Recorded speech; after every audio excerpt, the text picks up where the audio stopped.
The views, thoughts, and opinions expressed during this or any broadcast belong solely to our guests or our hosts. These broadcasts do not represent or reflect the views of their employers, sponsors, or affiliated organizations.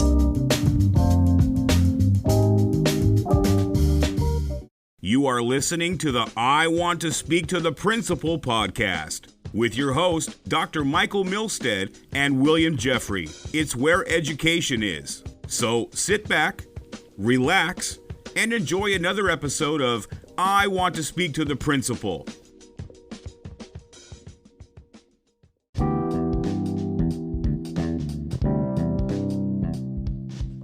Speak to Principal would like to bring on to our show Mrs. Yvonne Feilds. Mrs. Feilds, how are you today? I'm doing awesome. And yourself? I am doing fantastic, Ms. Feilds. Ms. Feilds, before we start our show today, we're going to ask you if you would give us a little background about your experiences in education. Okay, so my experience in education. Well, I just finished my 30th year in education. All have been in one school district, and they have all been in special ed.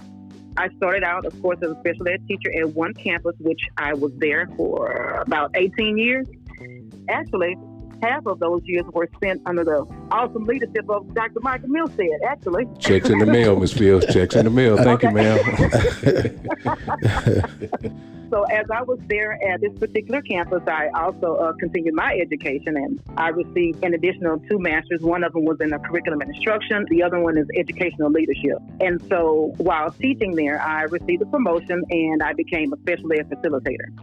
I was actually a special ed facilitator for probably about 10 years, and then I got another promotion, and for the last 2 years, I've been qualified as a program manager for special ed as well, and I've been doing this for about 2 years. So in a nutshell, it's been 30 years, all in one school district and all in special ed. That's fantastic. That's excellent. Ms. Feilds, like you said, you and I worked together for many, many years, and you have been an outstanding colleague and friend. I was just telling Will when we were talking about possibly potential guests for the show that when it comes to special ed, your name is always the first one to pop up in my mind. I know that you have a lot of experience in the area. You're very knowledgeable. And what I really admire about you is that in those hours, you really know how to take care of parents. You were always very compassionate and understanding, was always doing things in the best interest of kids. So whenever I need any type of assistance or questions or anything about special ed, you are my go-to person. So I want to just thank you for all of your years of friendship and collegiality.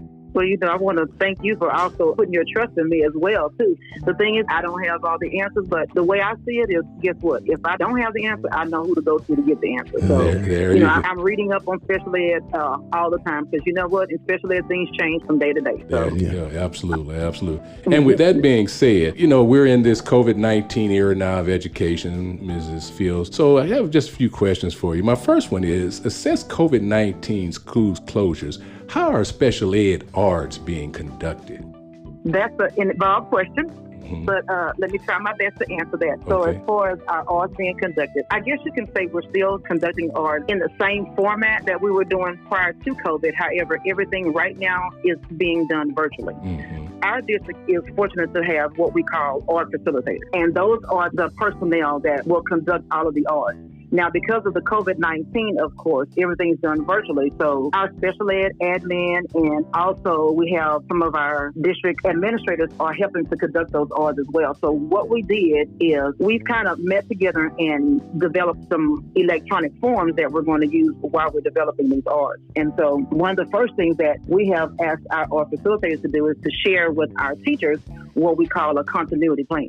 And what we're doing is we're amending all of our arts because we're holding them as online learning. And prior to COVID, of course, we were face-to-face. So what we're having to do is amend all of our arts.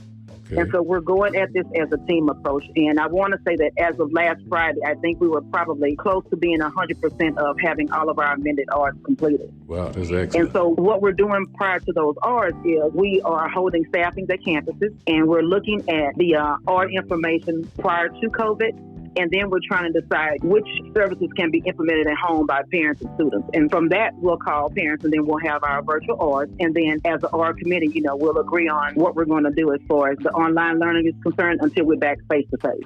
Okay, so we're still doing some of the same things, but, we put some different things in place to address the amended arts in the continuity plan. That sounds like an amazing plan. I would like to know, are all our committee members required to attend? For the amended ARDs, we're not asking for all of them to attend. Most of them are. Of course, the required ARD committee members must be in attendance. And so we are doing all of those virtually. And we've asked for our facilitators to hold all of our ARDs through Microsoft Teams. Mm-hmm. And if parents are choosing to use Zoom, well, then they can. But our first attempt is through Microsoft Teams. And then if they don't have access to that or would prefer Zoom, well, then we're doing it by Zoom. Gotcha. Wow, man, it sounds like you guys are really on top of things, Mrs. Feilds. Can you explain how IEPs are being constructed now? Yes. Okay. So for our IEPs, that's very challenging for teachers, because one of the things that has saved us is that all through the entire school year, most of our forms have been an online form.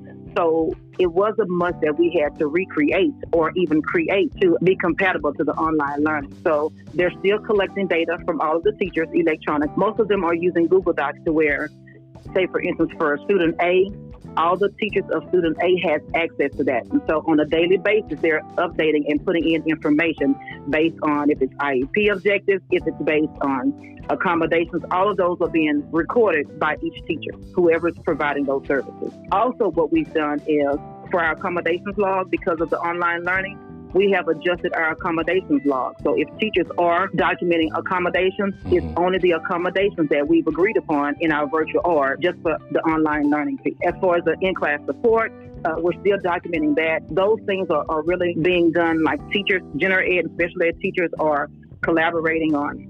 It could be lesson plans. It could be just prep time for videos, for direct instruction, modifying and accommodating work. Every teacher has office hours, and those office hours can be utilized if a parent or a student has questions. Our office hours are also utilized to assist with those IEP documentation and data collection where they can work one-on-one virtually with students and collect data as well. So the main thing is we have been trying to mirror as much as general ed as possible. So say, for instance, if general ed for ELA, if they are providing 45 minutes of instruction and special ed is trying to mirror the same amount of time as well.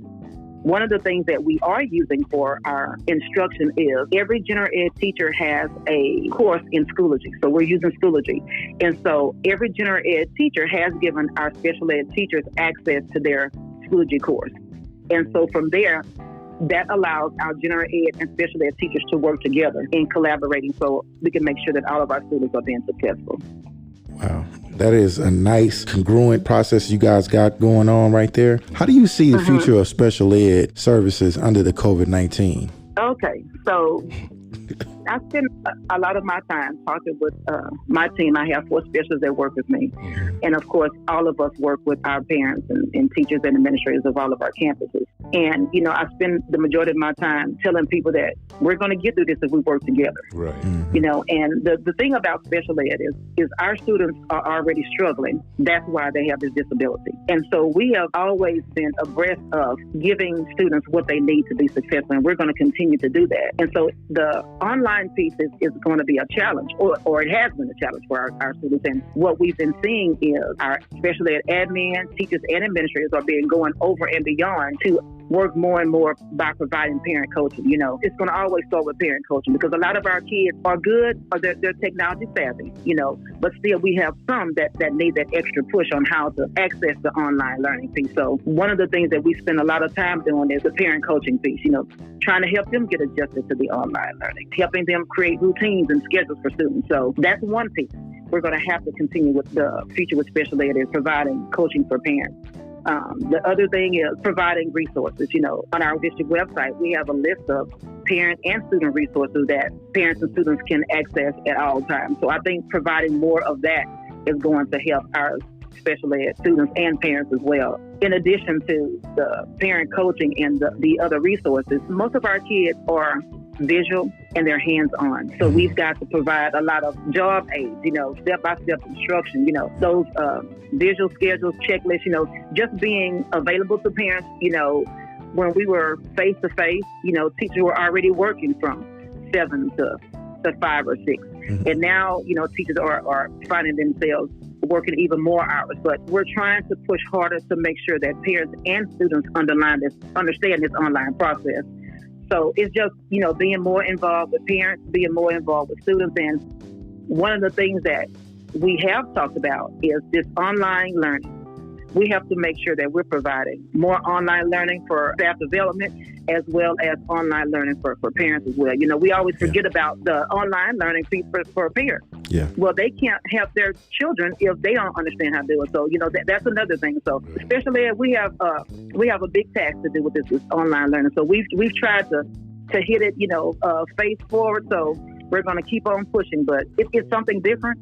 And it's a challenge. And I think, with all things new, the more you do it, the more comfortable you'll feel with doing it. That's well said. I tell you, my hat's off to all special ed, all teachers, but like you said, in particular, those who are teaching our special education kids. You guys do a fantastic job. So the future, as we see it, is parent coaching, providing resources, and job aids. I tell you what, that's a lot to take forward. And I know that, like you said, together we can do it. Ms. Feilds, we want to thank you so much for taking time out of your schedule today and being with us on the show. As always, you have provided us with a wealth of knowledge and information and given us all some tools on how to go forth in educating one of our most valuable resources, our children. Yes, thank you, Ms. Feilds. Sir. Thank you. Okay, have a great day.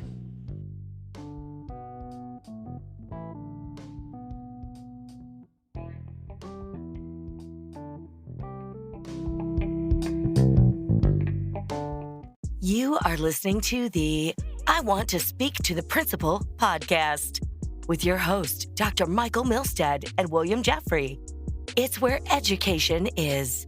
So sit back, relax, and enjoy another episode of I Want to Speak to the Principal.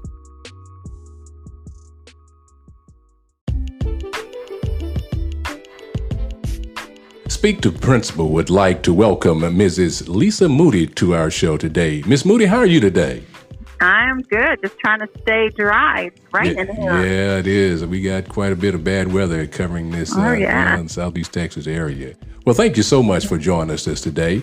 Of course. Lisa, we're going to ask you, before we begin our interview with you, just to kind of tell us a little bit about yourself, starting with your background in education. Sure. I have a bachelor's of teaching from Sam Houston State University. Go Bearcats. And this is my 35th year in education. I also have a master's degree in educational administration from Lamar University. And I have been in administration this is my 15th year. As a special education instructional coordinator. And so I do a little bit of everything with all kinds of special ed kids, all kinds of general ed kids, and you name it, I've done it. Wow, 15 years as an education administrator, and you still sound good, too. Oh, well, thanks. No, I don't know about this. Got those gray hairs coming in right now. Yes, I work with your husband, and he brags on you all the time about special ed. Wow. Like any question, I'll call Lisa. So, it's like we have to get her on the show. So I'm going to start off with the first question. And specifically, I want to focus on the autistic realm of special ed. And I just want to get some insight on a couple things. How important is a normal routine for an autistic student who are at home right now in this COVID-19 era, having to adjust to online learning? Oh, man, this is the best question, because we try with my teachers that I'm talking with on a daily basis to keep that normal schedule at home. Mm-hmm. So my teachers have developed schedules, just the same thing as they have at school, just for their home routine. The online learning, that's not a big deal for our autistic kids, because most of our autistic kids love being on some type of a computer. They love the iPad. They love the computer. They love technology. That's a big thing for them. So with us, the main thing we have to do is limit that. And so we try to tell our parents, to make sure that they set that schedule, that they are only on their iPad doing the online learning for a certain amount of time. And then we want them to do other things in the household, doing cooking, doing whatever, but sticking to a schedule. And we have to make sure that that schedule fits everybody's needs, fits the parents' needs, fits the kids' needs, fits the siblings' needs.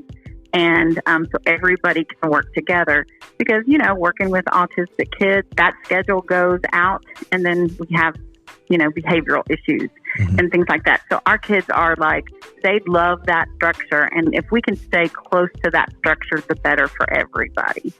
Okay. So we are definitely with our, on the parents, and our teachers are really good about communicating with the parent. What are your needs? What can we do? And I will create this structure, schedule, send it home, post it. The kid can check the schedule and do what they need to do. And it makes them very independent, and it keeps everybody on task and good. Great. Good as can be right now anyway. Yeah. Really. Hey, Lisa, you mentioned about iPads being a viable resource to autistic students. In addition to that, are there other resources that we can share nationwide that can benefit parents of autistic students? Oh, definitely. Parents can get online and they can go to, my favorite ones are autismspeaks.org. That's a national organization that has parent resources, teacher resources, everything is there. Another one that we have is kidshealth.org. They have a lot of resources there. One of my favorites is from the University of North Carolina. That's where I do a lot of our ABA training, and they come in and help our teachers. And so they have created a online toolkit for supporting individuals with autism during this COVID-19 epidemic. Wow. Just kind of follow up on that, Lisa. So every type of resource that they have, our teachers are really able to create packets and things like that. And it's not just paper, pencil, it's activities that they can do at home also. Gotcha. So some parents and teachers are struggling to get students to do work online. Because parents are not teachers, how can they support learning at home with limited knowledges of BIPs and ways to implement accommodations? Well, the good thing is that our students with autism, they've got a lot of structure in place. And the teachers they've had some great communication with the parents and giving them a step-by-step, first, second, third. It's almost like we have directions for the parents as long as the same as we have the directions for the students. It makes it a little bit easier for them to follow their behavior plan or their individual education plan. It just makes it easier for the parent, and it makes it easier for the teacher if everybody's following the same steps. Yes. And like I said, the more communication that the teacher has with the parent and giving them the step-by-step instructions, it's going to be easier for those autistic kids to stay within their structure and their schedules. And I can't iterate enough to our teachers about how much documentation and parent communication that they give. Like I said, the teachers that I'm working with, it's on a daily basis. They do Zoom meetings with the parents. They do Zoom meetings with the students, which is kind of weird because the students are like, no, you're not supposed to be there. It's just like, whoa, wait a minute. Okay, I'm getting into the schedule, and why am I talking to you now? You're at school. With our autistic kids, again, it's a structure thing. And but again, our teachers are really good, and that's the main thing. The teachers need to make sure that they are contacting that parent and giving them the instruction, the steps on how to make sure that if this happens, then let's try this. If this happens, then let's try this. And that's the way that the BIPs and the IEPs are going to continue to be followed. Yeah, that's great. I do not have a fifth question here, sir. So, Lisa, as always, you have just blown it out the water, and we appreciate you sharing your knowledge on I Want to Speak to the Principal. I'm just so glad to have you on the show because you just bring a wealth of credibility to just helping navigate the waters of special ed. Especially, I have a niece that's autistic, so those are some things that I would really like to see implemented in my own personal life. So I appreciate you giving us some strategies from a parent standpoint of what we can do to implement. Yeah, that was great, Lisa. Thank you so much for sharing that information. No problem. Anytime. Yes, thank you. All right. Well, you have a great day.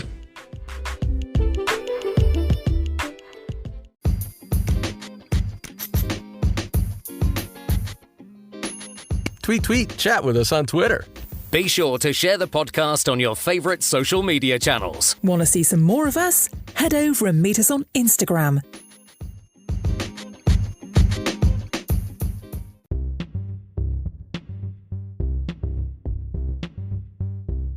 Speak to Principal is elated to have on our show today Mrs. Laura Jeffery. Mrs. Jeffery, how are you today? I'm great. How are you? I am doing fantastic. Mrs. Jeffery, before we begin you know what? I'm being too formal. Laura, before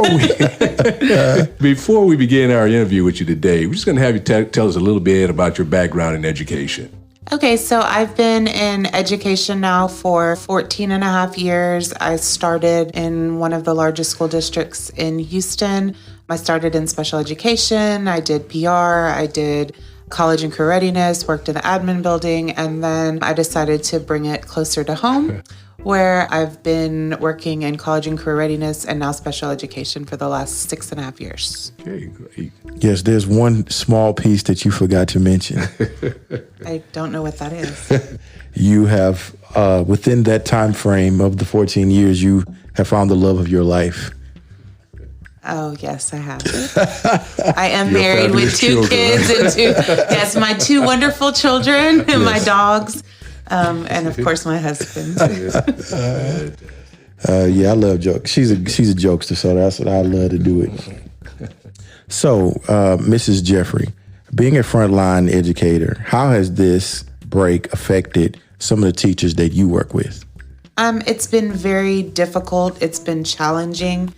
I think every day it's a different emotion that teachers are feeling. I've spoken to teachers outside of the teachers I work with daily as well, and we're trying to just do our best to be strong and be there for the parents and kids during this time. So, as we address these roadblocks to education, Laura, could you just kind of tell us what are some of the common issues that are not being addressed as you see it in special ed?